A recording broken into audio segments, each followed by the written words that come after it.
Hi, welcome to or back to my channel. My name is Annie and today I am going to be doing the mid-year book freakout tag.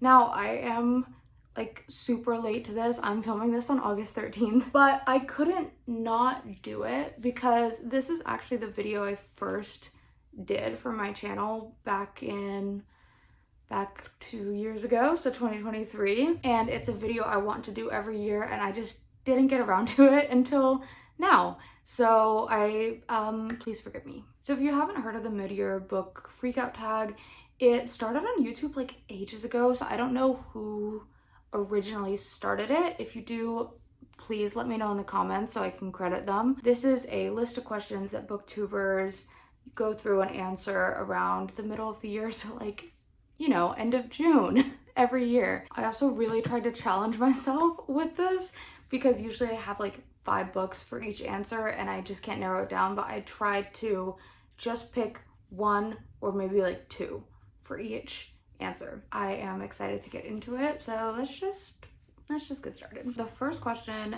is, what is the best book you've read so far this year? And my answer is The Will of the Many by James Islington. This book is fabulous. I actually just talked about this in my July wrap up, but I read this from like May to July, kind of on and off, and I just had the best time. So The Will of the Many is the first book in a new series by James Islington that follows a boy named Viz. I'm gonna stop holding this, it's really heavy. The Will of the Many is set in this Roman-inspired fantasy world that operates on this system of will. So will is all of your mental and physical strength or capacity. In this society, people at the bottom give up some of their will to the people above them, and then those people give up like half of that will and then half of their own will to the people above them, and so on and so forth until you get to the very top of this like will pyramid. And the people at the very top of the pyramid are like government officials, people with high positions in religion or military. So it's like, you know, the people at the very top are very, very powerful, and with all of this will that they have imbued in them, they're now like super fast and super strong, and then they can also like make things move with their minds because they have so much mental power. Like, it's a really interesting magic system, and I thought it was really, really cool, really well done. And I think I said this in my July wrap up as well, but it feels like the kind of magic system that we are kind of just like, we've just seen the tip of the iceberg. I feel like Islington has a lot more he's going to do with will and its capacity. I don't know if that makes sense. Was that a sentence? Hot. But this will system wasn't something that was always effect in the present day.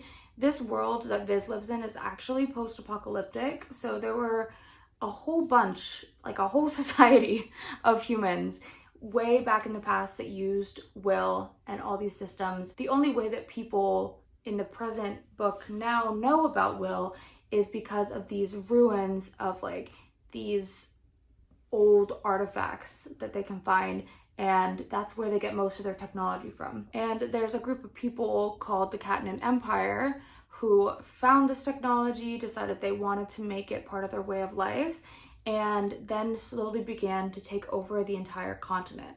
This included Viz's hometown of Seuss, where he was the prince, and then the Catnin Empire invaded and killed his entire family. He's been on the run for 3 years when we first see him living in an orphanage under a fake name, which Viz is a fake name. The thing that really kicks off this book is when a government official adopts Viz and decides to enroll him in this academy, which is meant for society's elite children. But he doesn't just want Viz to go there just because. He wants him to look into this mystery of what exactly the headmaster is doing at this school. Because every year there's a test that the most promising, like highest ranked students at the school take.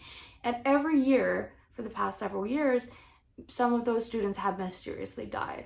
So Viz is told to look into this, but he also encounters a rebel group that has somehow figured out his identity, and they want him to help them rebel against the Catelyn Empire. There's lots going on. There's lots of like people that want to take control of Viz and use him for their own means, and he's constantly trying to figure out how to keep his identity secret, but also form bonds and alliances with other students at the school.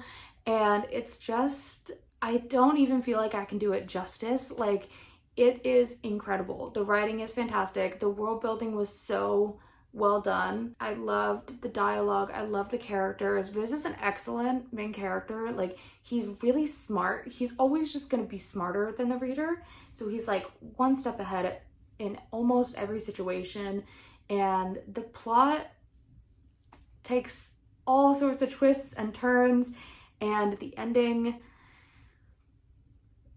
was definitely a lot to think about. So I'm really excited for the second book, which should be coming out soon. I remember I was reading this and I just kind of thought, like, it doesn't get much better than this. Like, I was having the time of my life. I just feel like a fantasy book hasn't had me this like gripped in a long time. So I loved it. That is my favorite book so far of the year. The next question is, what is the best sequel that you read during the first half of the year?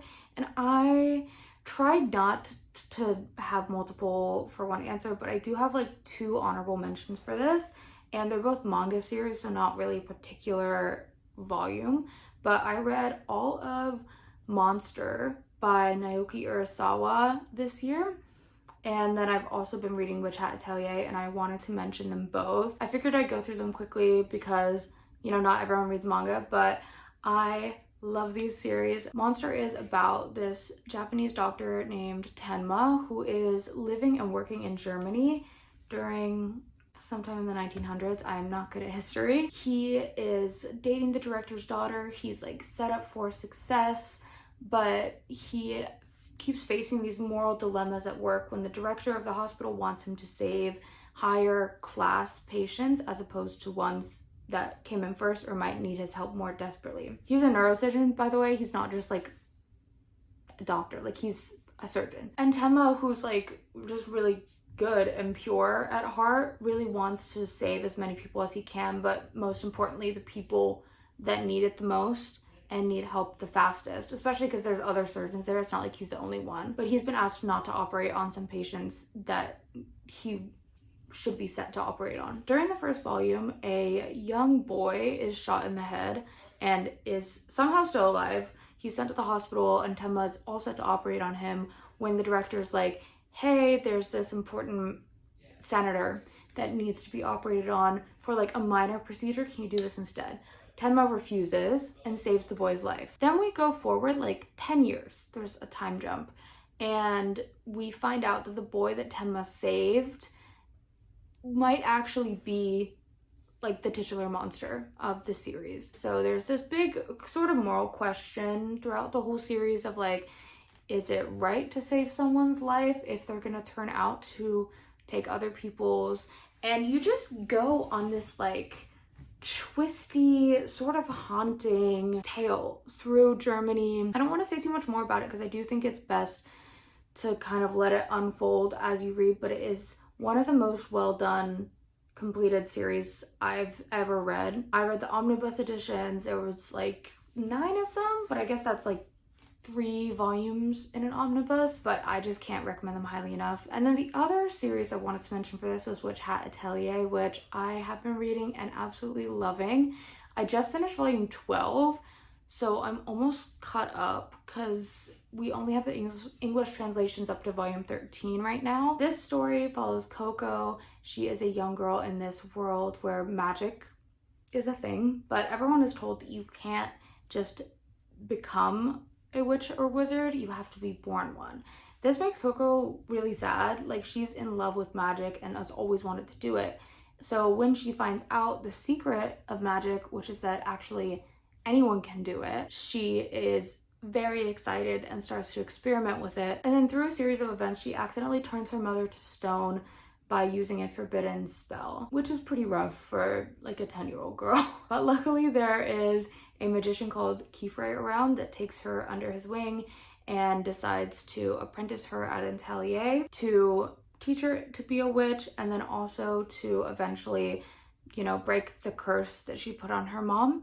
But he has other motives for doing this, and there's a whole story that kind of unfolds from there. This series is just so good, and I feel like each volume just gets better and better and better. Like, the characters are fantastic, the art is amazing, and this story is just full of a lot of like hope and joy and creativity, and it's just inspiring to read. For some reason, it's like, makes me feel cozy. So I wanted to mention those as like honorable mentions. I know they're kind of cheating, but it had to be done. But when it comes to the best sequel I read this year, it's probably the same for a lot of people, but mine is Sunrise on the Reaping by Suzanne Collins.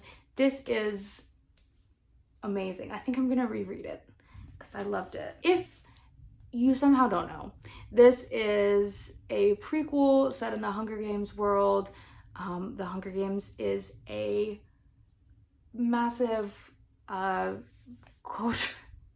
I feel like everyone knows, so I don't know. This is set in the Hunger Games world. You probably know what that is. If you don't, how? This follows Haymitch during his games, and Haymitch was a character I always loved in the original series, and I know that everything about his games, like all the details of it, was kind of told in Catching Fire, but I hadn't read that book in a while, so it was kind of new to me. Like, I didn't really know exactly what to expect, except for it's the Hunger Games and he's gonna be the only one alive out of all the tributes, which was really sad. So I was able to read this without already knowing exactly where things were going, which was fun.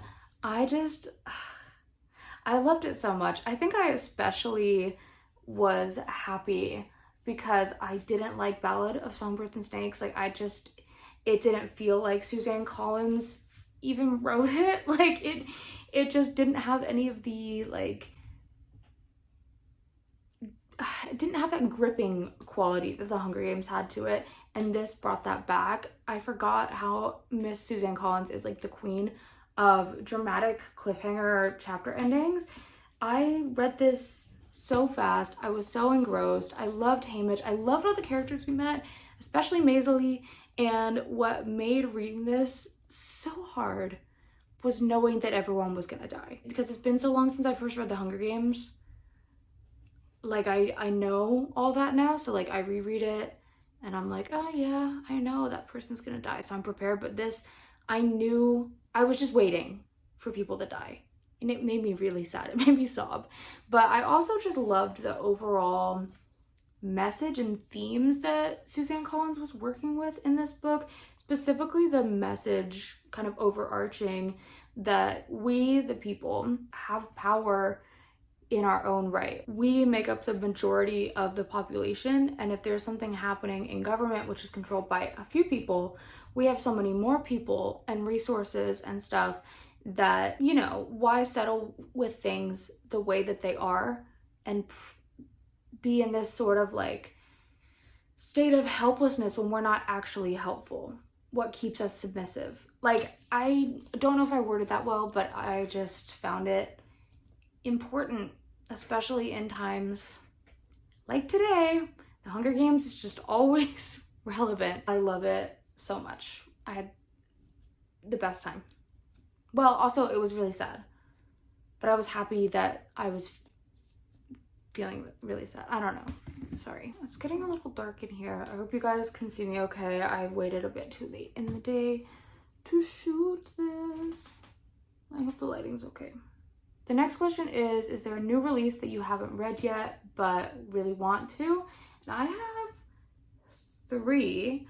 The first is Bury Your Bones in the Midnight Soil, the new book about lesbian vampires from Miss V.E. Schwab. I haven't actually heard the best things about this, but I really want to read it. I have a hold for it at my library, so hopefully that'll come through soon. I also have Oathbound, which is the 3rd Legendborn book by Tracy Dion, and I'm actually really annoyed because I pre-ordered a copy, a nice hardback, and I can't find it since the move, so I pray and hope that it's still out there. The last one is Not Quite Dead Yet by Holly Jackson. I buy her books as soon as they come out in hardcover. I think I'm gonna read this around Halloween because it takes place, I think like the inciting incident takes place on Halloween. So I'm gonna read this in October, but this is like a mystery thriller one. And I think it's adult too. I don't think it's a YA, which her other books have been. The next question is, what is your most anticipated release for the second half of the year? And I have two. The first is We Love You Bunny, which comes out I think late September by Mona Awad. I love Bunny. I really need to reread it. It's been ages, so maybe I'll try to get to that soon.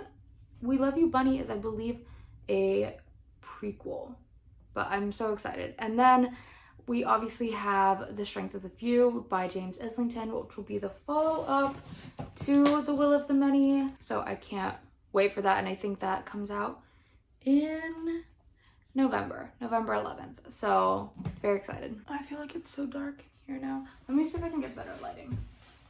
Okay, I'm not really sure that that's better, but I do have a bit more light, so hopefully it's better. I don't know. The next question is, what is your biggest disappointment so far? And I would have to say that it's Quicksilver by Callie Hart. I didn't actually have very high expectations going into this because I am not known to like romantasy. Like, I just usually don't like it, but I was disappointed. Okay, look, I don't want to shame anyone.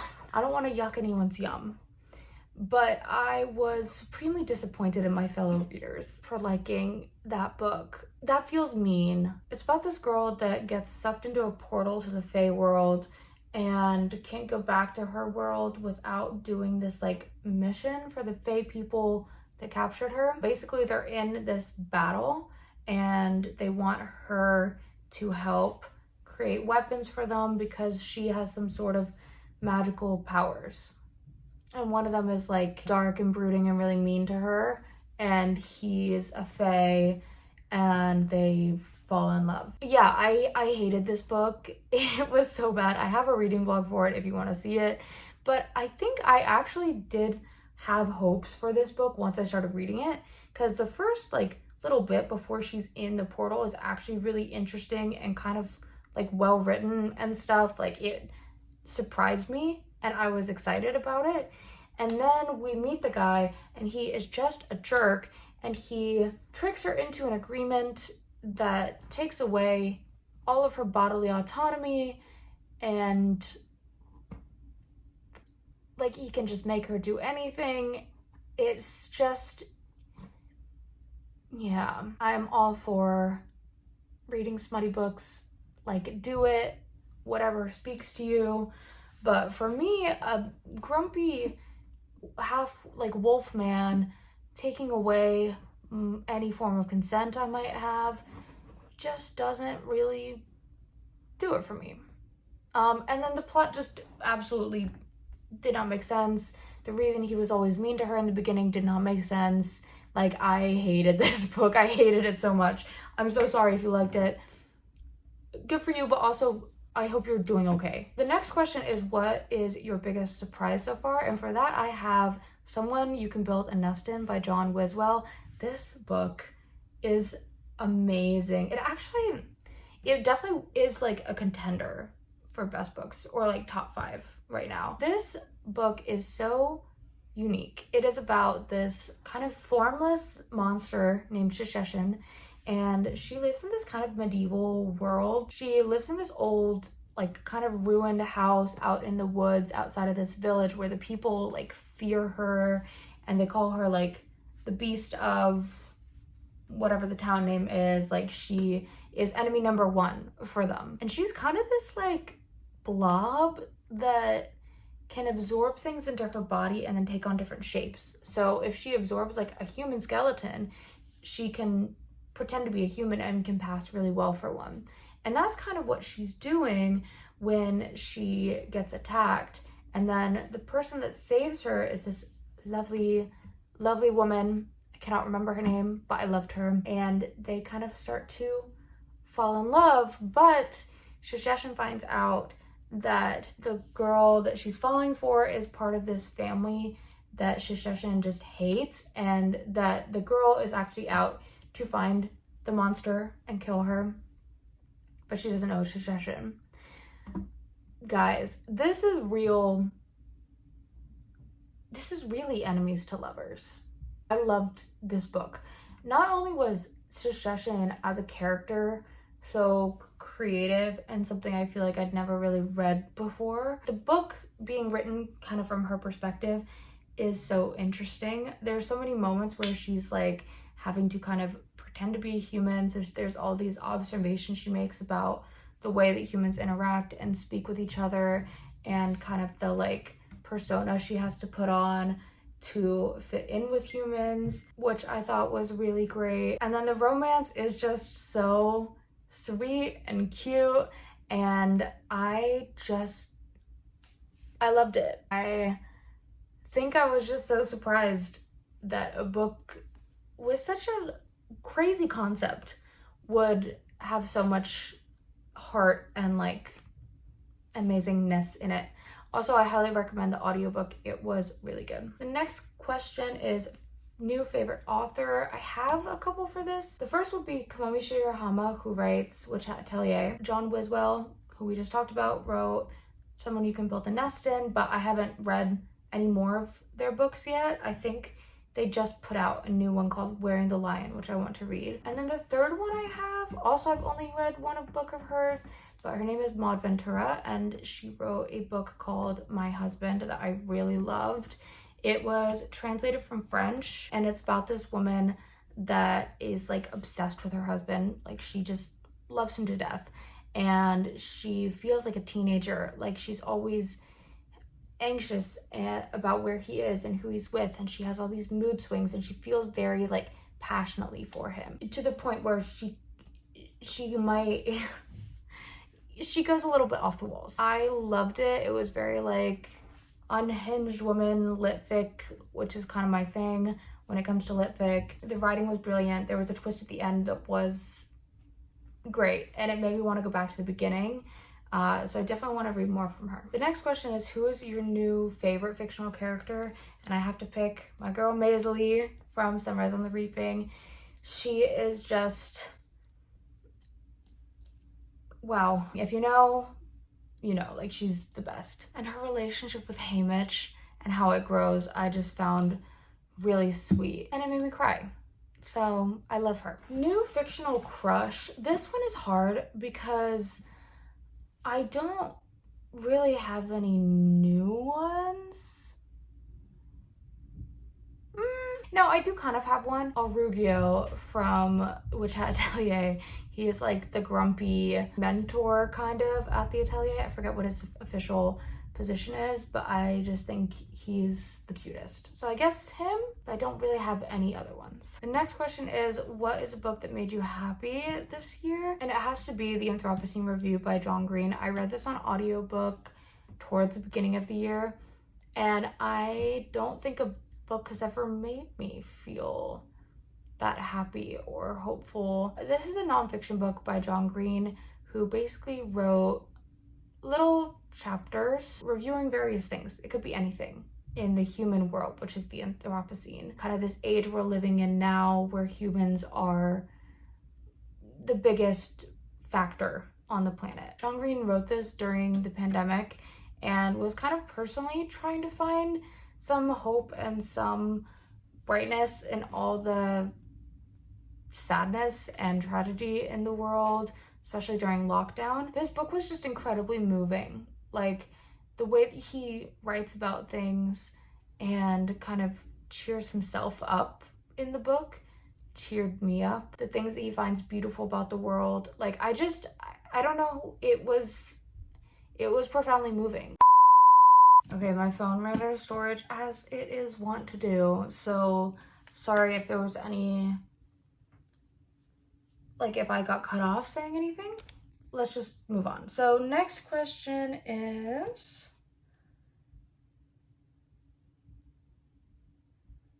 oh, I guess I switched them. Okay, well, a book that made you cry. I guess they're supposed to come before a book that made you happy.